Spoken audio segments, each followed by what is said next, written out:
That sounds very reasonable.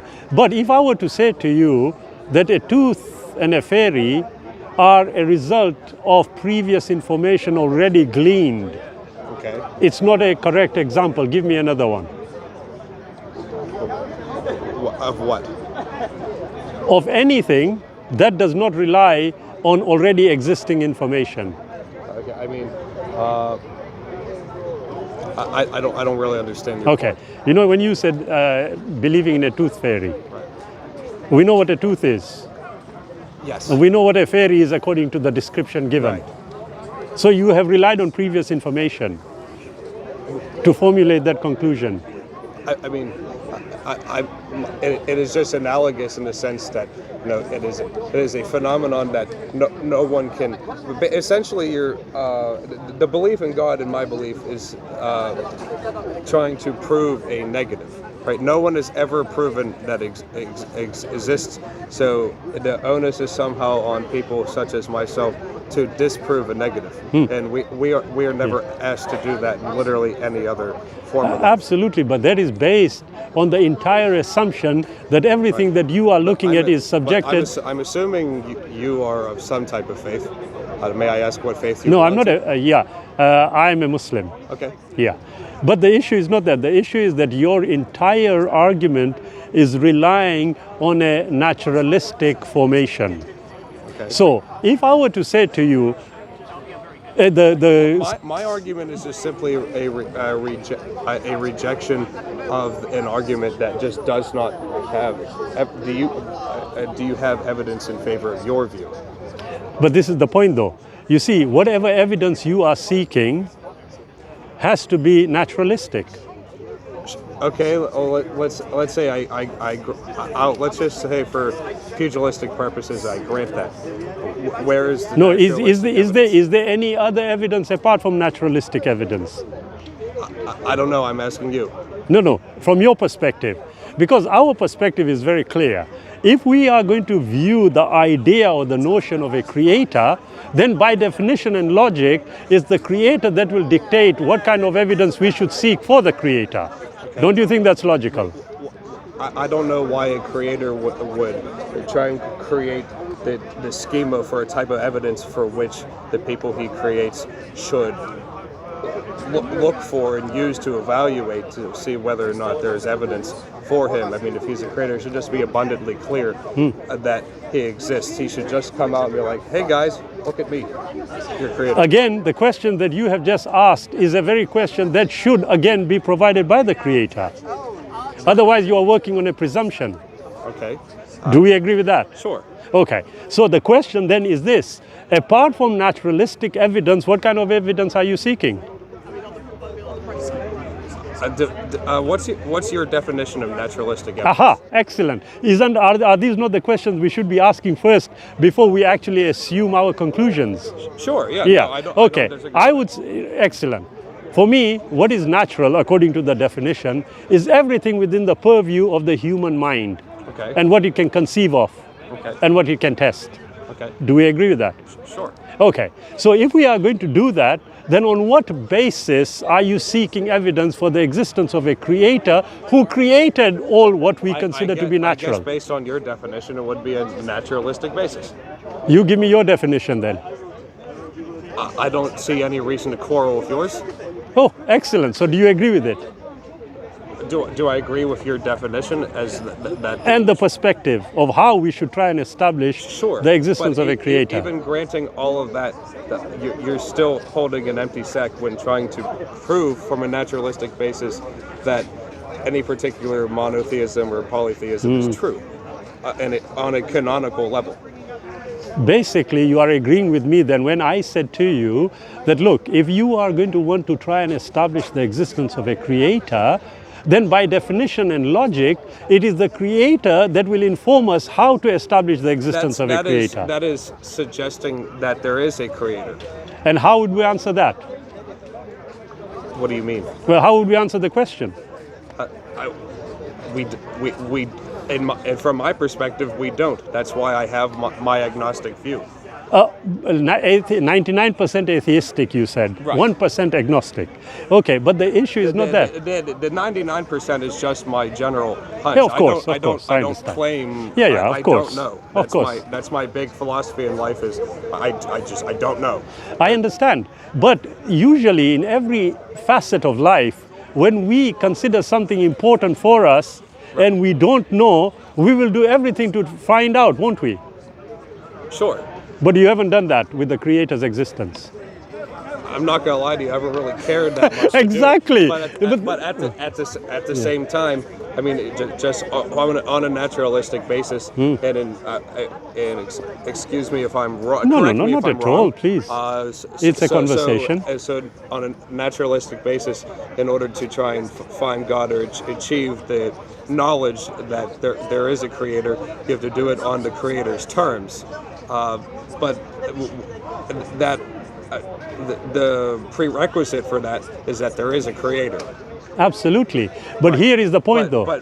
So I guess my question, on a naturalistic basis, how have you gotten to the point of establishing that there is a Creator, and in your case, the God of Abraham, who used the Archangel Gabriel to I don't usually send messages to the prophet? Yeah, I don't usually say the God of Abraham, because if there is a Creator, He's the Creator of everyone, whether you accept the Creator or not. Right. But having said that, when you talk about naturalistic, as I said to you, if you want to accept the existence or you want to investigate the existence of a Creator, logic, by definition, you should understand and know that if there is a Creator, and we are using it as a concept, right. Yeah, if there is a Creator, by definition, there is a superior entity as opposed to an inferior entity. Do we agree with that?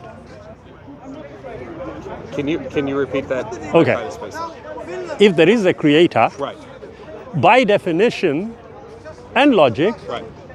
The relationship becomes one of a superior entity with an inferior entity. Yeah, I guess if there is a Creator, sure. There is. But now the question is this: if we are going to go on that basis and logic dictates we should, then it is only logical that the Creator will inform the creation of how. I guess logic would dictate that if there is a logical basis from which to assume that there is a Creator. And what would you do as a yardstick to determine that? What would you use?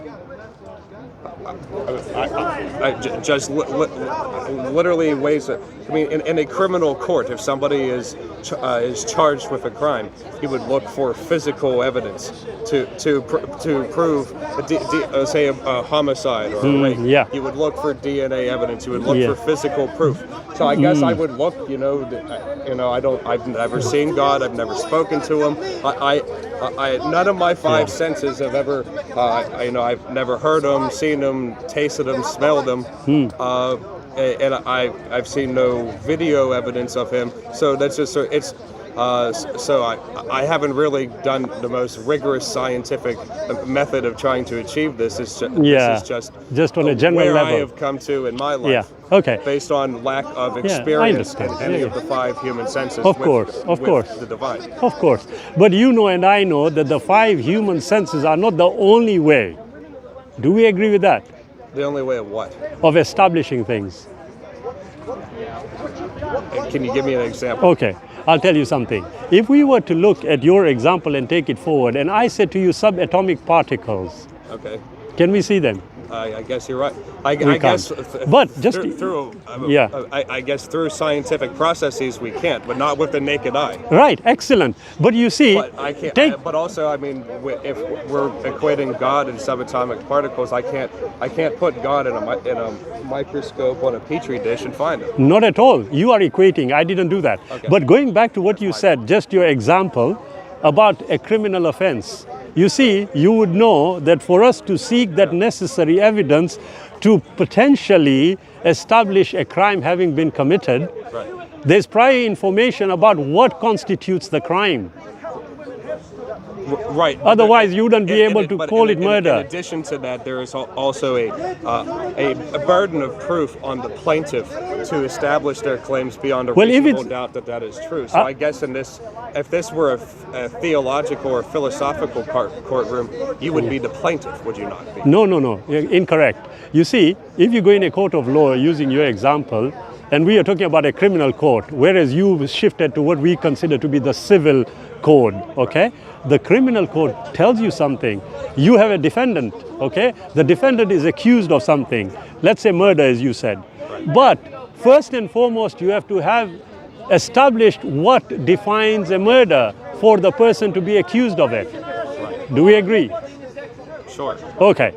The same thing I'm asking you, and again, it's a logical conclusion you will reach, that if there is a superior being, if the operative word, if there is a superior being, by definition, we are the inferior entity. Okay. And if we are the inferior entity, logic will only dictate to you that you need to establish how and why the superior being will exist, but it would have to be the superior being informing you. Right, if. Do we agree? Yeah, I agree with you, but that's superb. If that is true. Excellent. And what kind of yardstick would you use to determine whether it is true or not? I've already told. I would just look for physical evidence or superb. Naturalistic. Superb. Evidence. And I will tell you, okay, look at that tree. Okay. Any tree. I consider it as evidence of a creator. Why would you disagree? Yes. Why is he screaming? They're always screaming here. Sorry. Oh no, it's all good. I know.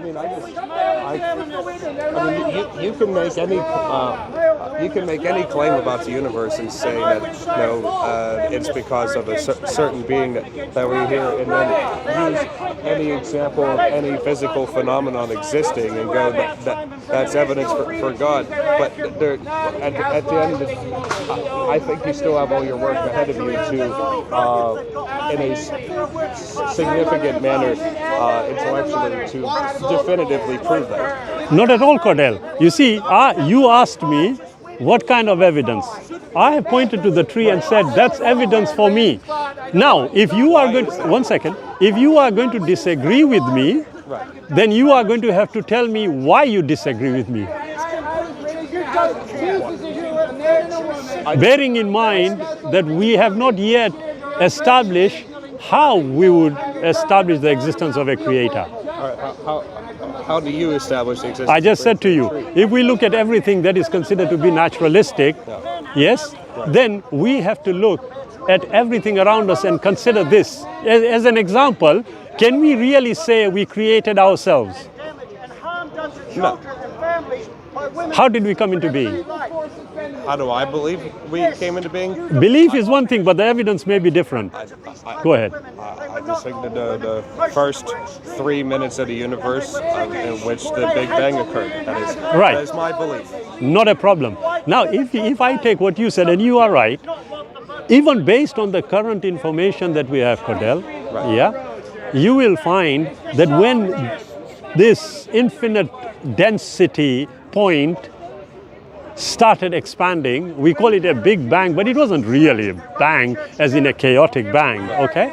When that started happening, what were the first two particles that came into existence? What were the first two? Are you familiar? I am not the most intelligent of us. No. We are all learning, yeah? But the point is that something else happens subsequently. And I'm just generalizing now instead of going into a detailed discussion, okay? You had the four forces that we are aware of, okay? Those four forces were also within that compressed infinite density point, correct? Right.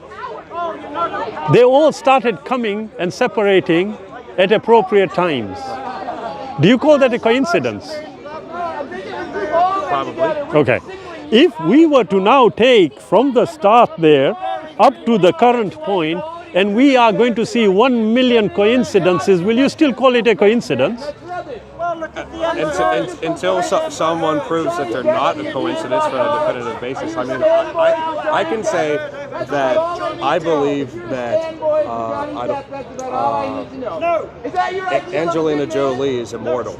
And, she's actually always existed, but she's just reincarnated to Angelina Jolie. But Angelina Jolie has existed in many previous lifetimes under different names and different skin colors, whatnot. And that she actually created the universe. And I can look at that tree and go, that I see that as proof that Angelina Jolie created the universe. But that's still not evidence. It isn't, because you have again fallen into the trap of using prior information. Why? Angelina Jolie. It's prior information. Now, the point here is, you see, as I said to you, Cadell, we go back to the point of the universe beginning, The leptons and the quarks began the process, but the astrophysicists will tell you that there are at certain times in the universe, if certain things didn't happen the way they should have happened, then the universe, the way we know it, wouldn't be there. Now, that's not a God of the gaps issue here. The issue is, wait a minute, if the facts, according to the way we glean them today, are giving us an indication that something must be done in order for Y to appear after